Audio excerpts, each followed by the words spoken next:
contient au moins une subordonnée non elliptique, donc deux verbes, il existe un rapport entre les temps et les modes des verbes, voire aussi concordance des temps, que, indicatif ou subjonctif.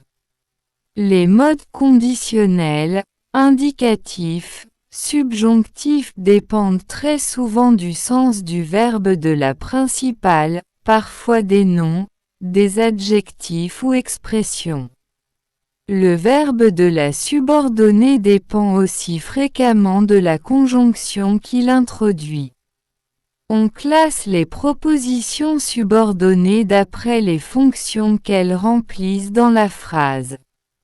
On distingue ainsi des subordonnées, sujet, attribut, en apposition, COD, quoi, complément circonstanciel, complément d'agent, complément de nom ou de pronom, complément d'adjectif.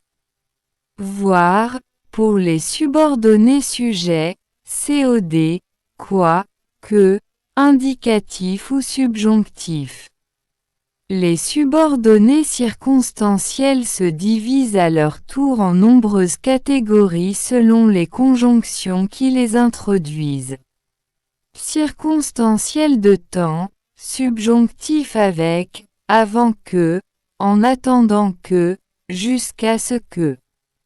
Noté, en principe, après que, se construit avec l'apostrophe indicatif ou le conditionnel et non avec le subjonctif, il ferme la porte après que vous êtes sorti. Circonstanciel de but, le verbe est toujours au subjonctif, afin que, pour que, de crainte que, de peur que. Circonstanciel de cause, indicatif ou conditionnel, attendu que, comme, étant donné que, puisque, vu que, sous prétexte que. Circonstanciel de conséquence, subjonctif avec, trop pour que, assez pour que, trop peu pour que, suffisamment pour que.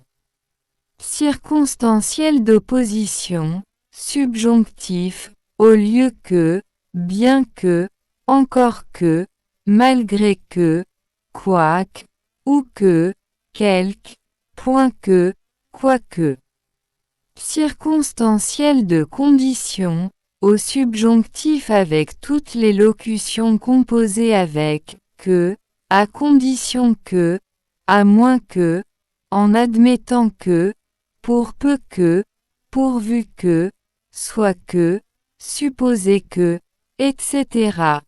Circonstanciel de comparaison, indicatif ou conditionnel, comme, ainsi que, à mesure que, aussi bien que, de même que, selon que, suivant que. Un verbe ou une forme verbale peut se présenter à des tours formes différents, affirmatif, négatif, interrogatif, interronégatif. Seuls les modes indicatifs et conditionnels peuvent prendre la forme interrogative. On trouve parfois, dans la langue littéraire, le plus que parfait du subjonctif, avec valeur de conditionnel passé, utile dormi autant. Dans la forme interrogative le sujet est inversé, tu aimes, aimes-tu, ou un introducteur particulier est utilisé, est-ce que tu aimes. Souvent, dans le style familier on se contente de marquer la question par l'intonation que donne le point d'interrogation, tu aimes. L'interrogation normale, avec inversion du sujet, donne lieu à certains phénomènes graphiques, l'apparition d'un « t » dit euphonique après un « e », un « a » ou un « c » mange-t-il. Viendra-t-elle, convainc-il, le changement du « e » en « et » à la première personne du singulier « aimé-je » puissé-je. L'inversion du pronom sujet, je, n'est pas habituelle pour l'indicatif présent des verbes qui ne se terminent pas par er. On évitera finis-je, cours-je, bois-je, connais-je, etc. au profit de est-ce que je finis, est-ce que je cours, est-ce que je connais, etc. Certains verbes très fréquents supportent, malgré la règle, l'inversion de je. Ce sont ai-je, dis-je, dois-je, puis-je, sais-je, fais-je, suis-je, vais-je, veux-je, vois-je. Un verbe ou une forme verbale peut se présenter à des tours, formes différents, affirmatif, négatif, interrogatif, interronégatif.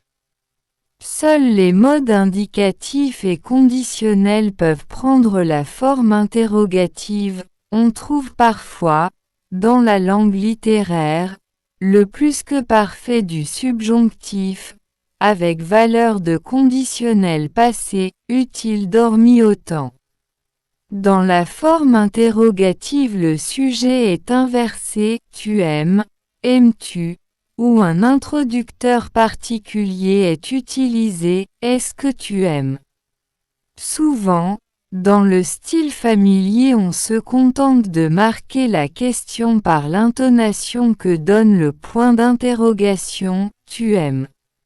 L'interrogation normale, avec inversion du sujet, donne lieu à certains phénomènes graphiques, l'apparition d'un « t » dit euphonique après un « e », un « a » ou un « c ». Mange-t-il?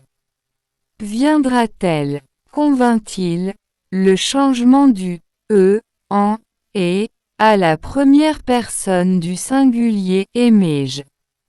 Puissais-je? L'inversion du pronom sujet, je, n'est pas habituelle pour l'indicatif présent des verbes qui ne se terminent pas par er. On évitera finis-je, cours-je, bois-je, connais-je, etc. au profit de est-ce que je finis, est-ce que je cours, est-ce que je connais, etc.